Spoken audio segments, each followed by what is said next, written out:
এই থানখনত এপেকেট নিমখ দান কৰিলেই পূৰণ হ'ব আপোনাৰ মনৰ সকলো বাঞ্ছা।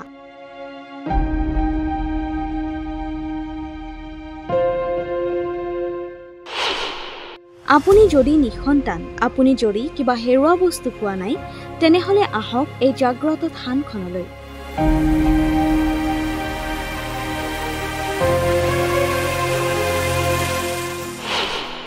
মনত যি আশা লৈয়ে আহিব, সেই আশা ভগৱানে পূৰণ কৰিবই। মাথো আপুনি শুদ্ধ মনেৰে এপেকেট নিমখ দান কৰি এগছি চাকি জ্বলাওক। হয়, আপুনি ঠিকেই শুনিছে। এয়া যোৰহাটৰ মালৌ পথাৰৰ ঐতিহাসিক বৰভেটি থানৰ এক অদৃশ্য ঐশ্বৰিক শক্তিৰ কাহিনী।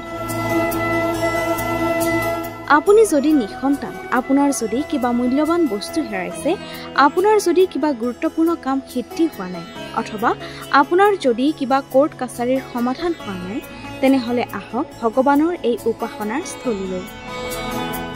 এপেকেট নিমখ দি এগছি চাকি জ্বলাওক। তাৰপিছত নেদেখাজনে পূৰণ কৰিব আপোনাৰ মনৰ বাঞ্ছা। বৰভেটি মন্দিৰত যদি নিমখ দিয়া হয়, তেতিয়া আমাৰ মনৰ ভাৱটো সোনকালে পূৰ্ণ হয়। এতিয়া কিছুমানে কিবা এটা মনতে দুখ পালেও আহি এই নিমখ 1 কেজি আগবঢ়াই দিয়ে, কোনোবা কিবা এটা চুৰ কৰি নিলে, এই তেনেধৰণেও ইয়াত দিয়ে। মনত এক বাঞ্ছা লৈ শুদ্ধ চিত্তে এপেকেট নিমখ আৰু এগছি চাকি লগোৱাৰ পিছতেই কেনেকৈ ভগৱানে তাৰ ফল দেখুৱায়, সেয়া কাহিনী শুনক খুদ নামঘৰীয়াৰ মুখেৰে।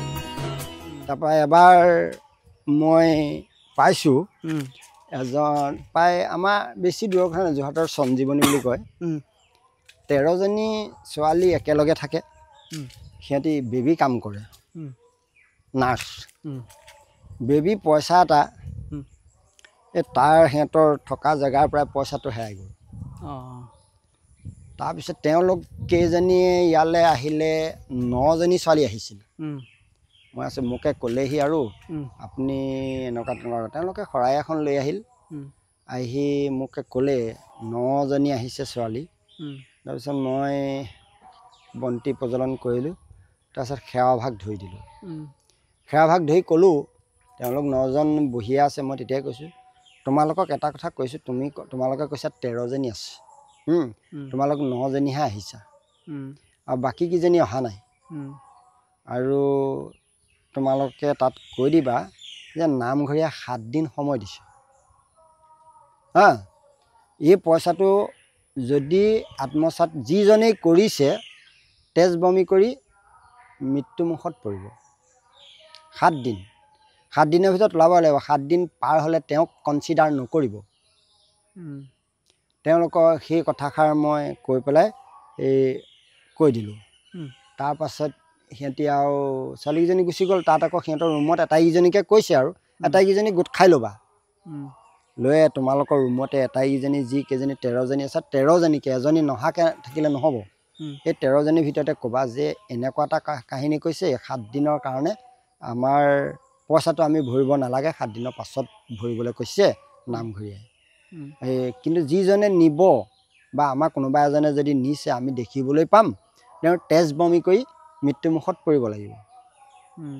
এই কথাষাৰ কৈ পঠিয়ালোঁ। তাৰ লগে লগে সিহঁতি 5 দিনতে 4জনী ছোৱালী আহি শৰাই এখন দি মোৰ আগত কৈ থৈ গৈছে যে আমাৰ পইচাটো ওলাই গ'ল জেগাতে, আমি থোৱা জেগা অকণমান ইফালে ওলালে যেনিবা, আৰু কিন্তু বোলে পইচা আটাইকেইটা আমি পাই গ'লোঁ। যোৰহাট চহৰৰ পৰা মাত্ৰ 12 কিলোমিটাৰ নিলগতেই আছে মালৌ পথাৰৰ ঐতিহাসিক বৰভেটি থানখন। প্ৰতিদিনে এই থানখনলৈ মনত বহু আশা লৈ আহে ভক্তসকল। পূৰণ কৰে ভগৱানে প্ৰতিগৰাকী ভক্তৰ মনৰ বাঞ্ছা। আমিও বৰভেটি থানলৈ ইয়াৰ পৰাই জনালোঁ সেৱা।